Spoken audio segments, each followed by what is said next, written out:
pessoal! Essa é mais uma aula de geografia e o tema é recursos energéticos e desafios atuais. Nessa aula aprenderemos sobre a importância dos recursos energéticos, os recursos energéticos e a poluição, efeito estufa e aquecimento global, protocolo de Kyoto e Acordo de Paris. Para você que chegou agora nesse canal, inscreva-se, clique no sininho para você ter acesso a todas as aulas que saem aqui semanalmente e já dê o seu like nesse vídeo, ok? Recursos energéticos e importância. São recursos que possuem a capacidade de fornecer energia. Podem ser fontes recursos não renováveis, como urânio para energia nuclear, ou os combustíveis fósseis, como o petróleo, ou ainda podem ser renováveis, como energia solar, do sol, eólica, dos ventos, etc. E são empregados na construção, produção de materiais, eletricidade, transportes, dentre outros.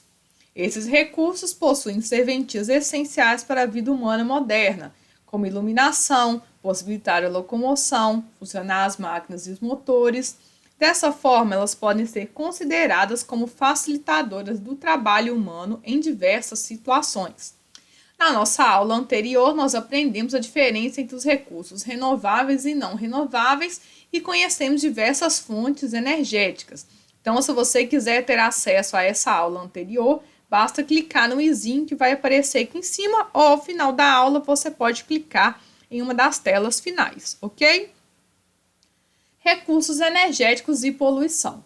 O carvão mineral é extraído do subsolo pela mineração e possui grande importância histórica na consolidação do capitalismo e desenvolvimento da indústria, pois foi extremamente útil durante o início da Revolução Industrial, sendo considerada a primeira fonte energética das fábricas durante o século XVIII.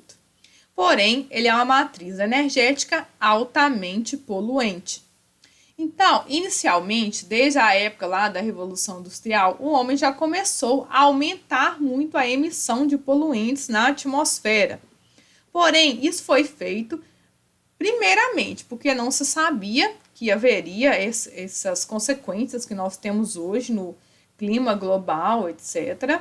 E também pelo fato de que não existiam vários recursos conhecidos na época. Então, o carvão mineral era o principal recurso para mover as máquinas aí das fábricas e também era um recurso abundante que havia em grande quantidade lá na Europa.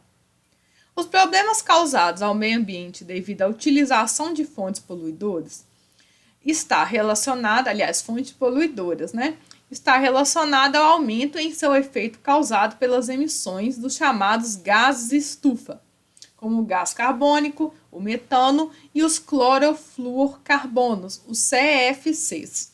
Então, ao emitir os poluentes, geralmente nós temos esses chamados gases estufa, porque eles causam um efeito de aumento do aquecimento terrestre, que nós vamos ver daqui a pouquinho, no próximo slide.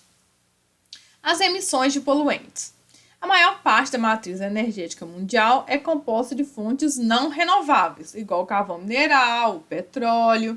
Nós temos que lembrar que o petróleo tem seus derivados, como por exemplo a gasolina, o diesel. Então, muitas vezes nós utilizamos o petróleo assim, para várias e várias coisas no nosso dia a dia, entre elas para o transporte. Então, tanto a indústria quanto os carros emitem os poluentes.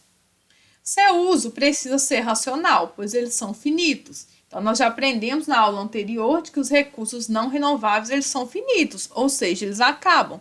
Então, se a gente não utilizar de maneira consciente, nós podemos não tê-los no futuro. Além disso, tais gases, quando alcançam a atmosfera, destroem o gás ozônio, que é o O3, causando o aumento do efeito estufa e aquecimento global, intensificando problemas relacionados ao meio ambiente. Então, o que acontece? Por que é tão prejudicial emitir os CFCs, o gás carbônico, o metano?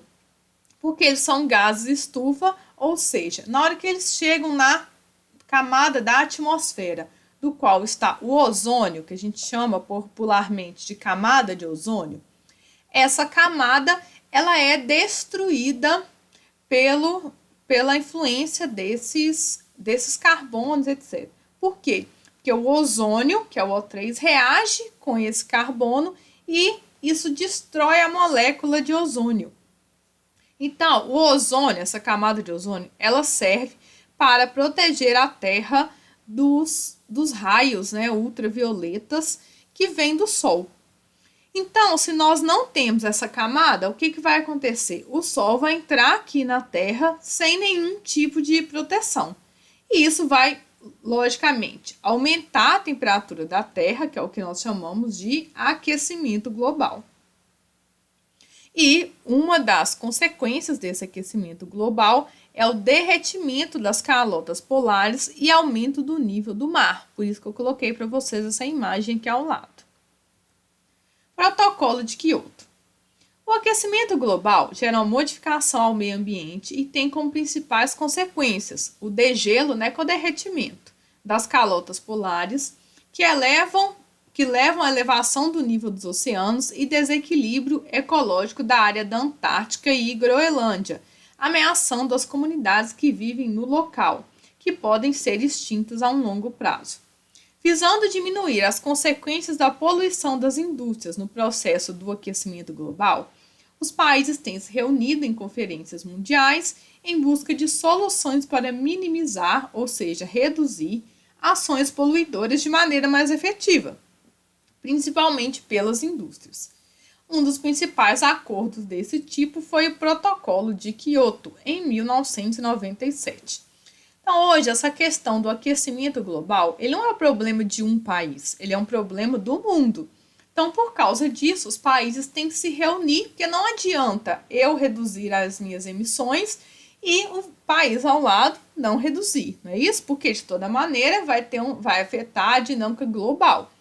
Então, para que os países consigam reduzir esse aquecimento global, eles têm que entrar em um acordo para que todos, ou pelo menos a maioria deles, faça reduções das suas emissões de poluentes. O Acordo de Paris. A Conferência das Partes, COP21, ocorrida em Paris entre 30 de novembro a 11 de dezembro de 2014, reuniu 195 países e a União Europeia para ratificar um novo acordo, ratificar é assinar, tá? Um novo acordo internacional para buscar soluções para a resolução de problemas como algumas das temáticas ambientais que estão em pauta no momento, realizando um novo acordo entre os países para diminuir a emissão dos gases de efeito estufa, reduzindo assim o aquecimento global e, em consequência, limitar o aumento da temperatura global, que está cada vez mais subindo.